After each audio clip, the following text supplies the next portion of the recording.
The NBA season is here. Lots of guys are getting the bag with their extensions before the season starts. We'll preview Lakers, Nuggets, and Suns Warriors. Plus, we'll give some awards picks, and we'll tell you who we think is going to win the NBA title. All that and more on Locked On NBA.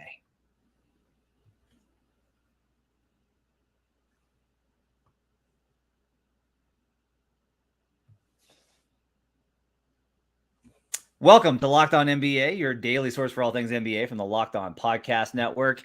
Your team every day. Thanks for joining us and making us part of your day. Appreciate you guys being with us on a Tuesday. This is, as you're listening to this in podcast form, the start of the NBA season. The season starts today. A brand new campaign, lots of new teams, superstar team-ups, lots of stuff. It's going to be an exciting season. We're going to bring it to you all season long, daily, 5 days a week here on Locked On NBA. Want to let you know that today's show is brought to you by Gametime. Download the Gametime app, create an account, and use code LOCKEDONNBA for $20 off your first purchase. My name is Matt Moore. I'm the senior NBA writer for the Action Network, co-host of Locked On Nuggets. I'm joined by David Ramil. He's co-host of Locked On Heat. And David, we'll start today because we want to get to the games. We want to get to all sorts of picks. We got predictions, but it's money day. The clock is ticking for players to get their extensions done before the start of the NBA season. We have a lot of extensions to kind of go through. We're going to do a lightning round. I want to give you to give me good deal, bad deal, fine deal on all of these, and we'll go through these. Let's start with Deni Avdija for the Washington Wizards, who, boy, the Wizards just love giving out money for a team that's going nowhere this season. 4 years, $55 million on the Wizards wing. He will make $15.6 million next season, 24-25, when his extension kicks in. And then it declines, however, by 27-28 back down to $12 million. So it's a declining contract. He gets paid a lot up front. $55 million for Deni Avdija, who the Wizards basically decided between him and Rui Hachimura last season and decided on Deni Avdija. What do you think about that deal?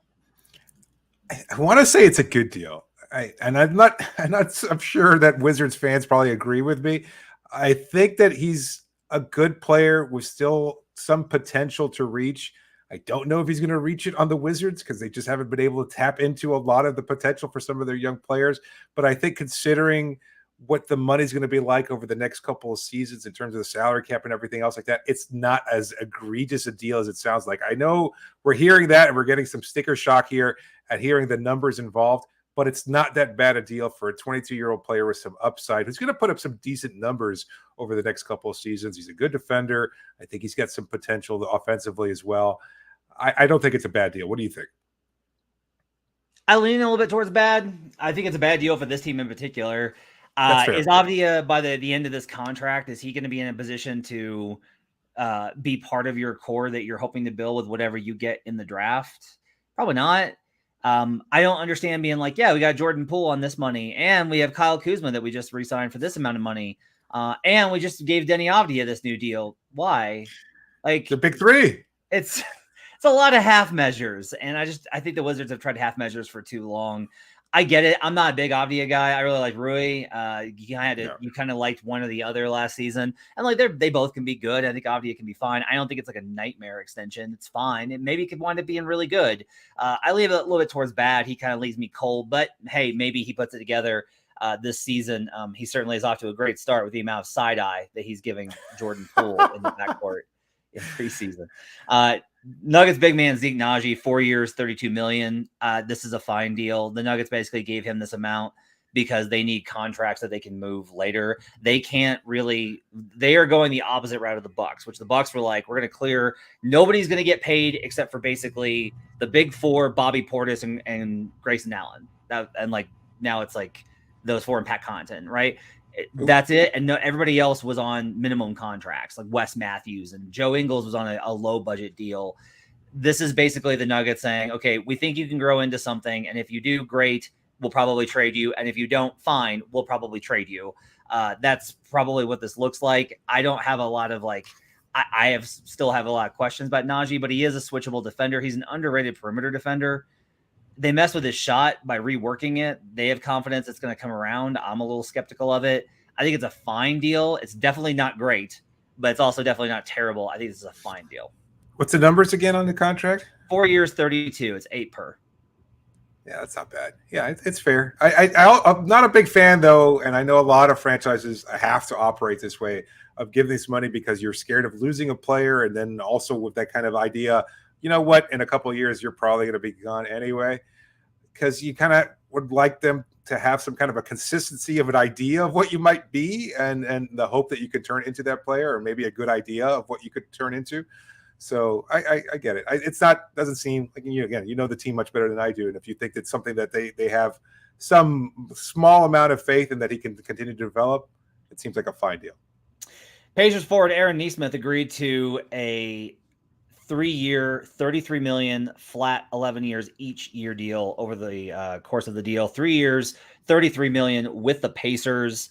I'll say this is a good deal. I'm very high on Nesmith. I just have been. I think he's grown into a better and better player each season.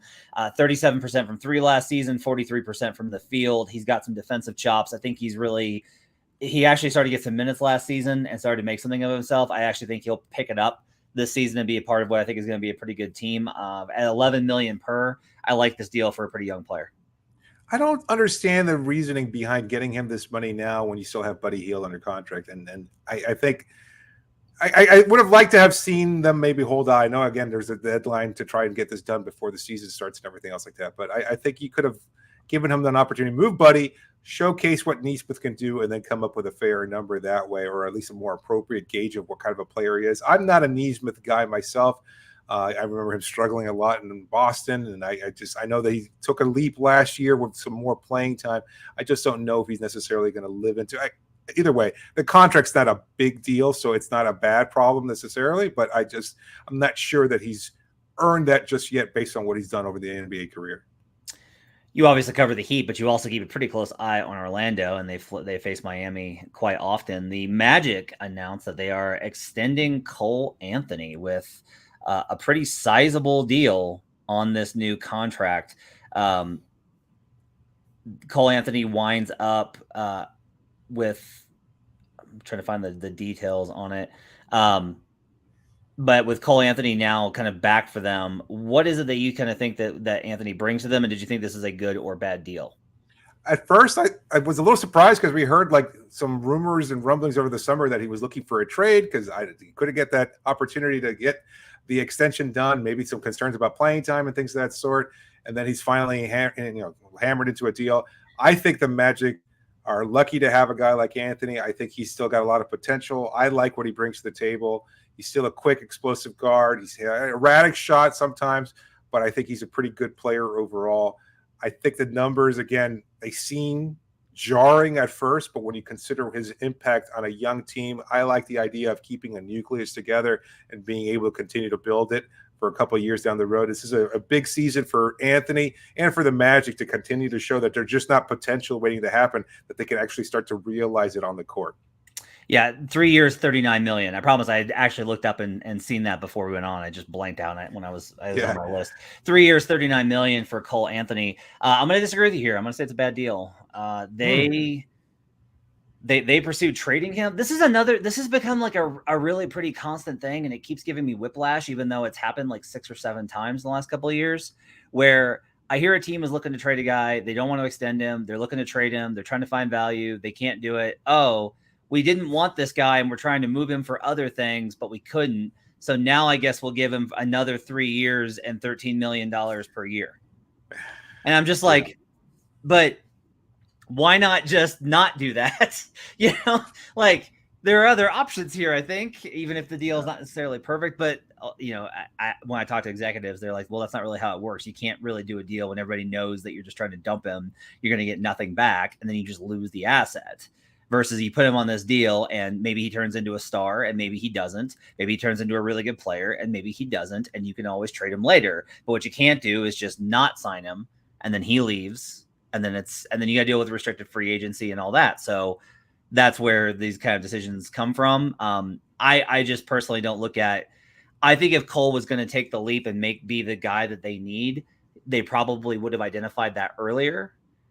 I also think that if you look at the roster construction with Markelle, okay, what they badly need is a player of Cole's ilk, but Cole's not good enough to take that job. and they drafted Anthony Black. So like the scoring side on the wing, they've got Jalen Suggs and Anthony Black. And now it's like, and look, I think there's value in having a reliable backup point guard for $13 million. Like that's valuable in this league. I do think that that's true. He's just not a reliable backup point guard. I just think he's not like massively below. I just think he's like a little bit below where I would probably want to look elsewhere if I was doing the evaluations on these types of things.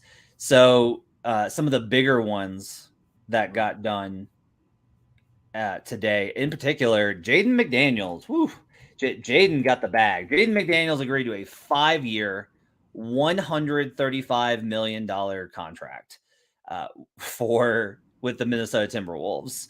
I had heard this was the number on Jaden McDaniels, so this wasn't like sticker shock to me because I was like, I heard that this was the number, and I very rarely will hear a number if they're way apart. So if they're way apart, I'll just hear, yeah, they're way apart. So I kind of got a sense this was probably going to be the range. I get it. Jaden might have been the second best Timberwolf last year. Like it was Anthony Edwards, Karl Anthony Towns was out. Rudy was not as bad as the perception, but he also wasn't great. He was still struggling to kind of adapt. D'Angelo Russell was D'Angelo Russell. Mike Conley didn't get there until later in the year. It's like Jaden McDaniels or Kyle Anderson. Those are the options for the second best Wolf last year. So premier defender. He's 80th percentile and estimated plus minus. The advanced metrics like him. Eye test. I love him. I think he's got a lot of shake. I think he's an elite defender. I get why they went ahead and sunk $135 million over 5 into Jaden McDaniels. Yeah, I agree. I think it makes a lot of sense for their long-term future. He's a good young player. Yeah, I mean, I think everybody who watches them play comes away with the sense that he is a good player and with some potential greatness there too. So I think it certainly seems like a good deal. Final one, Josh Green, 3 years, $41 million. Love this deal. It's a steal for the Mavericks. Josh Green is really good. He makes Luka better. All the metrics kind of indicate that he's a wing that plays really hard. He's smart. He can play off ball. He's going to grow into be a really good player. I think this is a good deal. Yeah, sure. I mean, we talked last week about the Mavericks and their chances this year. I mean, it seems like it's got one of those potentials to seem like a really bad deal, though. I'm optimistic now, but not that much. Okay. On the other side, we'll talk Lakers and Nuggets, and Suns and Warriors. We'll preview the opening night games as the NBA season begins.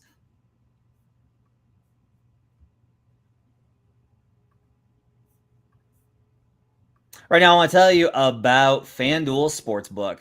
Snap into action this NFL season with FanDuel, America's #1 sportsbook. Right now, new customers get $200 in bonus bets guaranteed when you place a $5 bet. That's $200 in bonus bets, win or lose. The NBA season starting, and you can bet it at FanDuel. One of the best things about FanDuel, I'll tell you, relative to all the other books, you can parlay awards winners.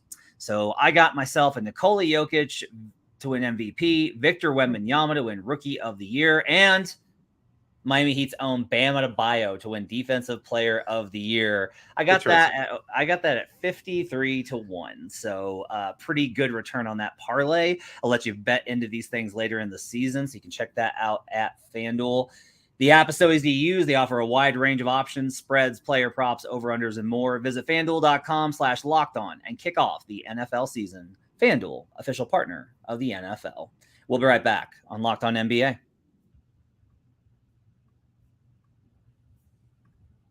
Back here on Locked On NBA. Thanks for joining us, making us part of your day. Appreciate you guys being with us. Matt Moore and David Ramil. Let's talk some games, man. The games are here.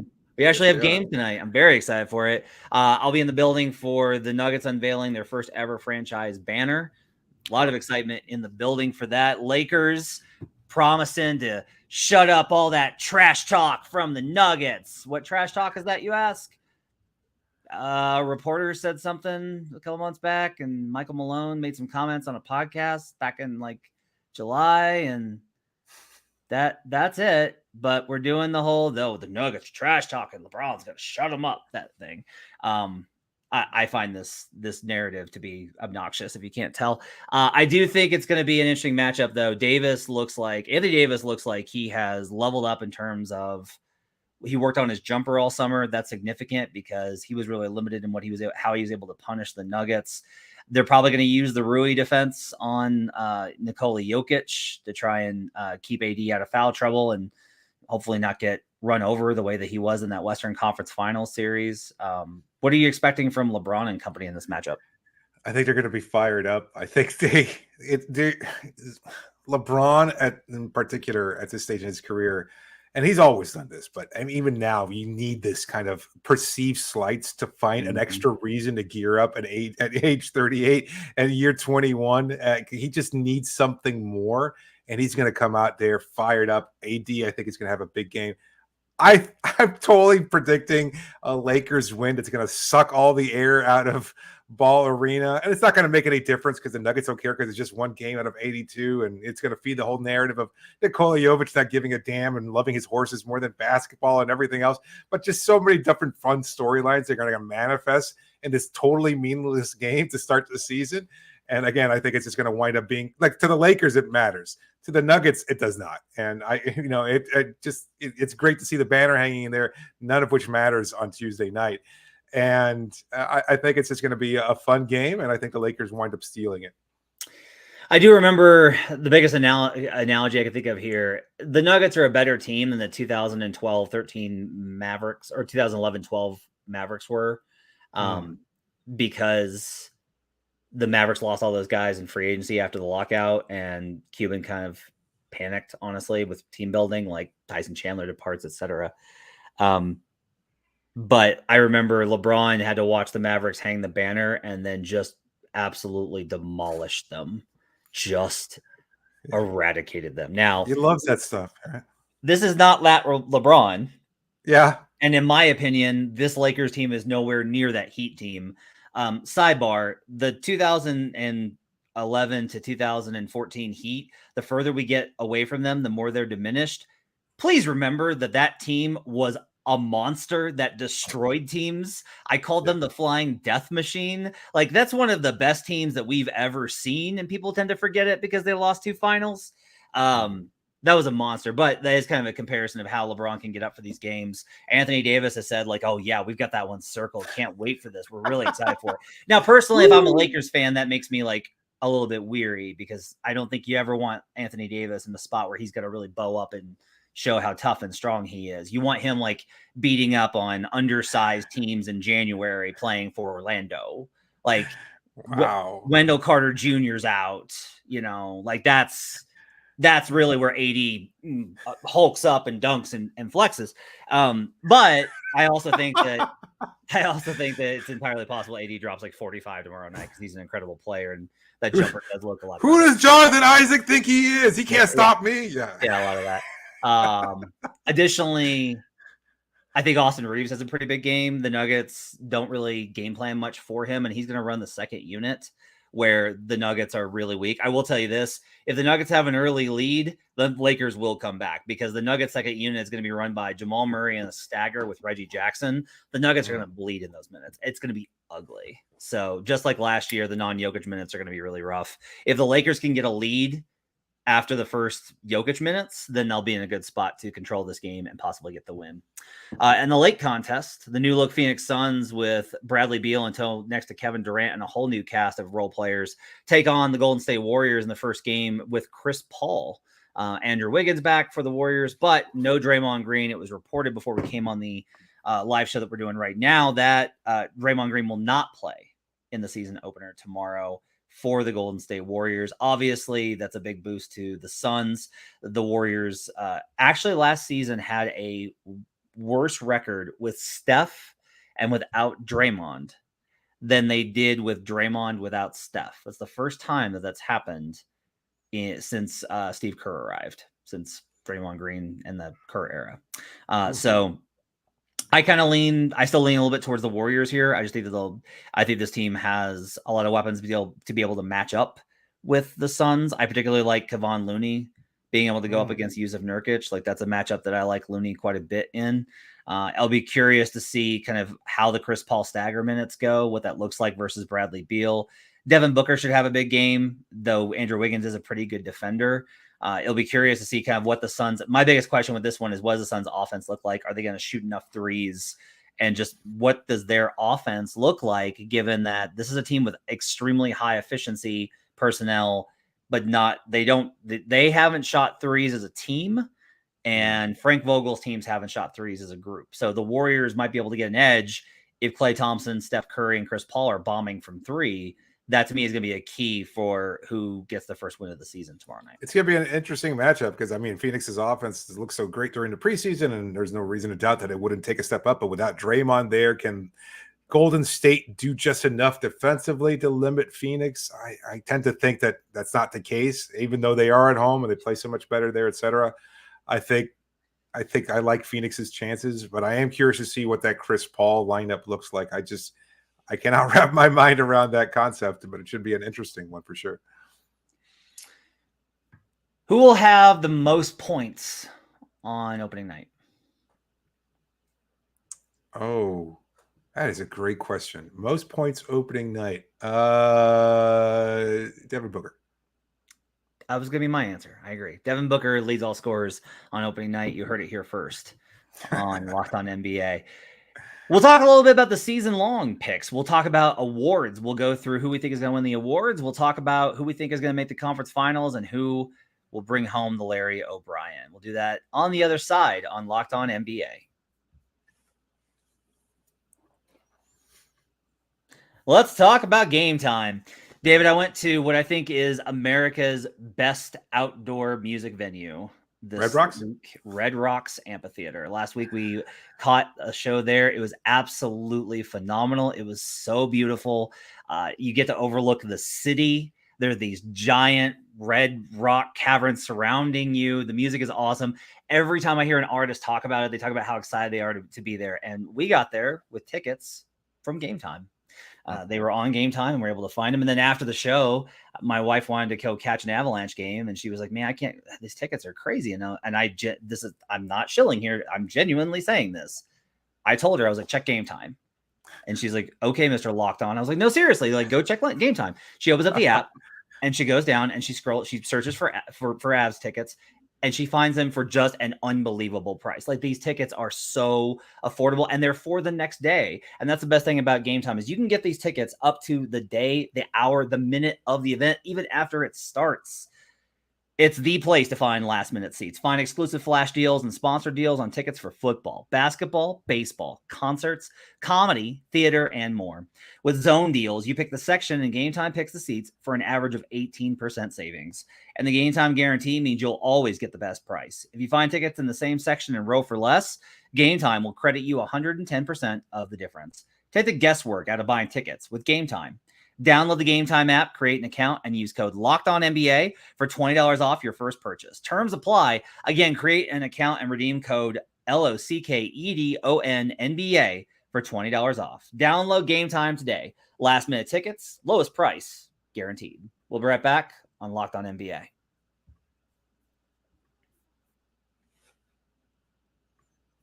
The Locked On Ultimate NBA season preview is here. A 6-episode series with all 30 of our Locked On NBA team shows. From contenders to tankers, we go in depth into the biggest storylines heading into the season. Catch all 6 episodes on Locked On NBA, on YouTube, or wherever you get your podcasts. David, which segment was Locked On Heat on from that series?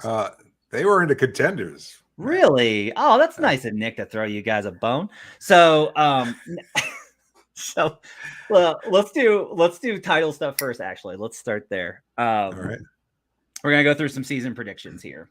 Give me your conference finalists. So, who's gonna meet in the Eastern Conference Finals? Who are the final 2 teams in the East? I think it'll be Boston, Miami yet again in the Eastern Conference Finals. I will go Milwaukee, Miami in the Eastern Conference Finals. How crazy is that?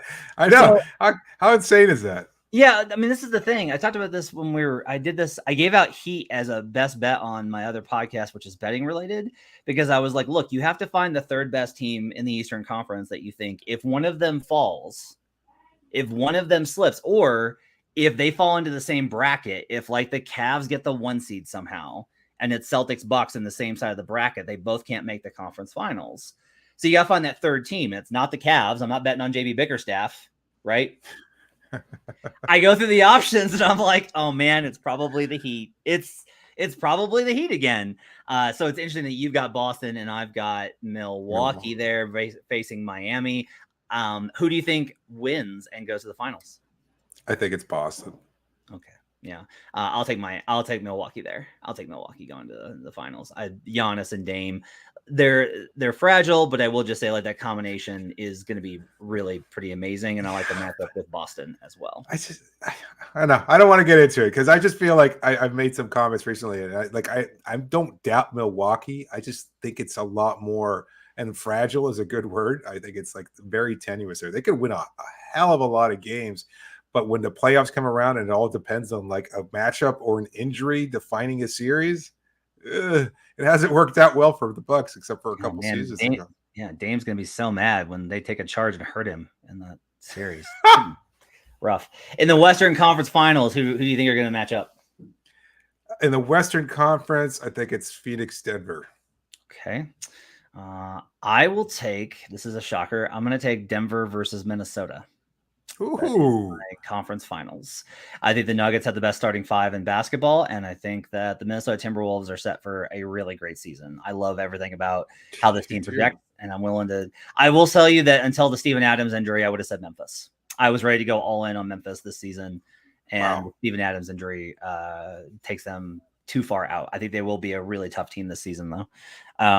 So have the West between the Suns and the Nuggets. Who do you think wins? I think it's the Suns. I think I think Suns Celtics matchup in the NBA Finals. Makes sense. I mean, they couldn't make it to 7 games with Chris Paul and DeAndre Ayton, and now they have Yusuf Nurkic and Bradley Beal. This makes sense.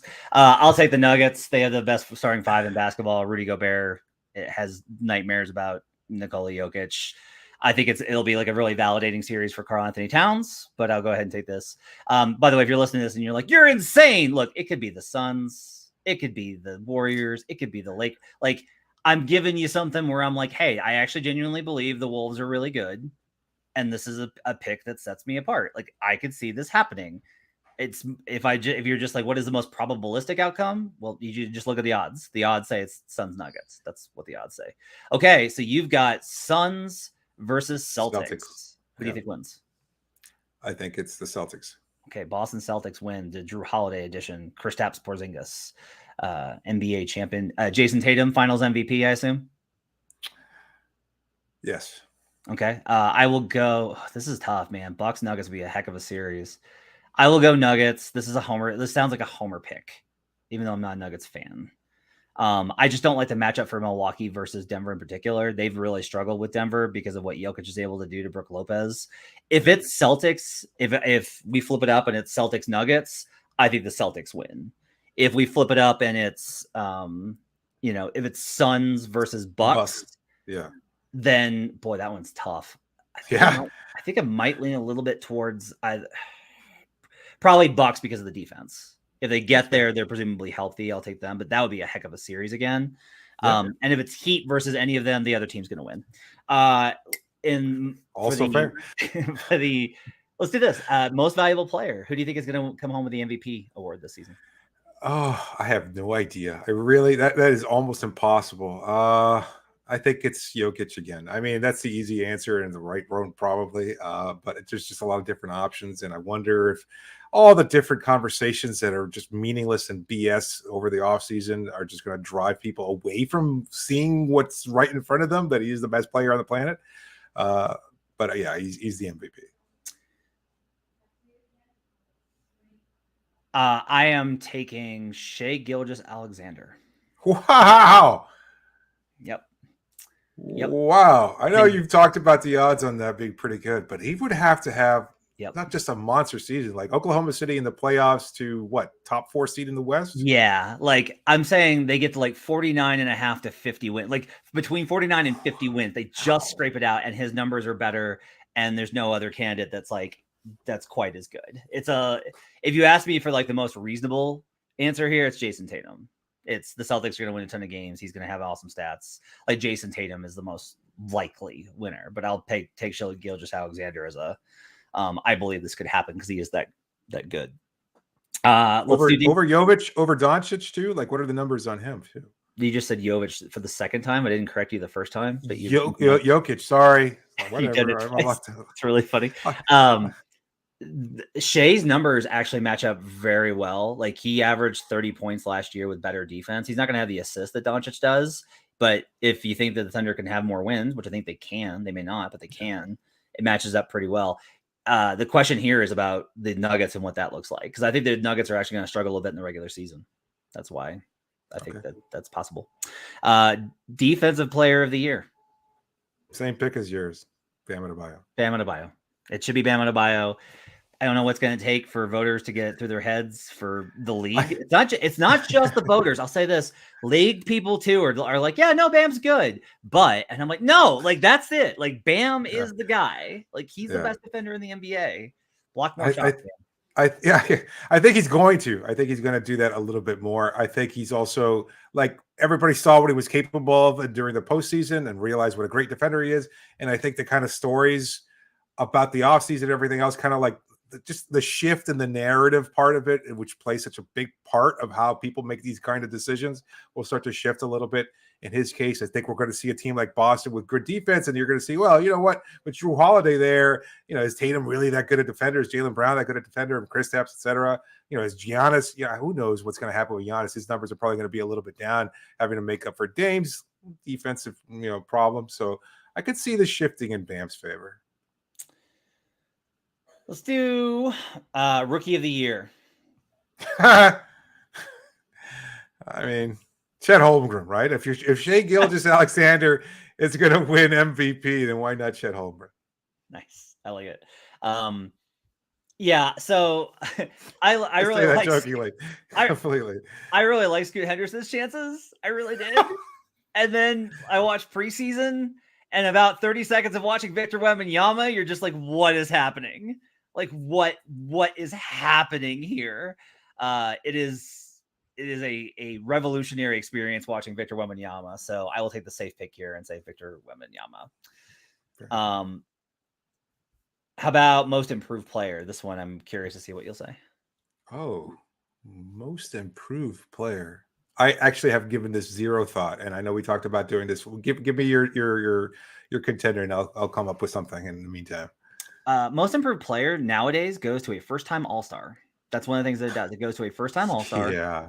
That actually puts up pretty big numbers for a winning team.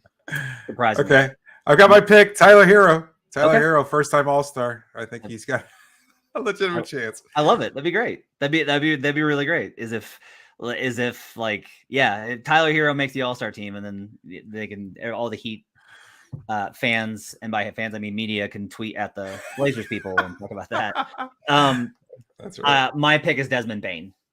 I think Desmond Bane is going to average 25-5-5 this season and is going to be phenomenal. I think people are not ready for how good Desmond Bane is. How about Coach of the Year? Coach of the Year, the one that takes the team unexpectedly. Mark Daigneault, I think, from Oklahoma City, right? Like, I think they'll win a lot of games. You got an MVP candidate, and all of a sudden everybody's going to realize, hey, you know what? He's been there a while. He's actually a pretty good coach. I could see him getting some Coach of the Year consideration. It's not going to be Eric Spoelstra. We know that. Sixth man of the year. Sixth man of the year. Oh, by the way, mine's Chris Finch. If I think the Wolves are going to be as I do, and Chris Finch is going to win the award. So. Yeah, you love Finch. I'm not buying into Boston Celtics media mafia. I'm not going to go Peyton Pritchard on that. I don't give a damn. Yeah. He would have to. Sixth man of the year. Ooh, I don't know. I don't have a clear answer right now. Who do you have? Josh Green's starting for right now. Okay. Otherwise, I would probably lean towards Josh Green. I think Talen Horton-Tucker, if the Jazz could win enough games to be in the play-in tournament, is an option. But I'll actually go with Saddiq Bey. I think Saddiq Bey, especially if the extension does not get done, and it has not gotten done as we're recording this on Monday, I think he's going to put up a lot of points for the Atlanta Hawks. And I like him as a pure scorer off the bench, which fills the category of who wins sixth man. Yeah, that's interesting. I don't know. I don't see it, but I could be convinced. You gotta take the long shots here, David. That's, if you're wrong, no one cares, and if you're right, we're gonna share this clip on Shorts everywhere. You gotta You got to get on board. I got one more for you because they added this award.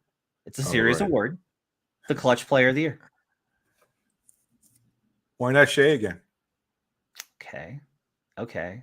He's not the long shot, right? Is Fox last year, Shea this year. Okay. Oh, was it Fox last year? I thought it was Shea last year. No, it was Fox last year because he was insane and his numbers were ridiculous in the Clutch. He was pretty good. Somebody had mentioned, I think it may have been our friends over at Locked On Bulls. Somebody had mentioned DeMar DeRozan. I actually kind of like that.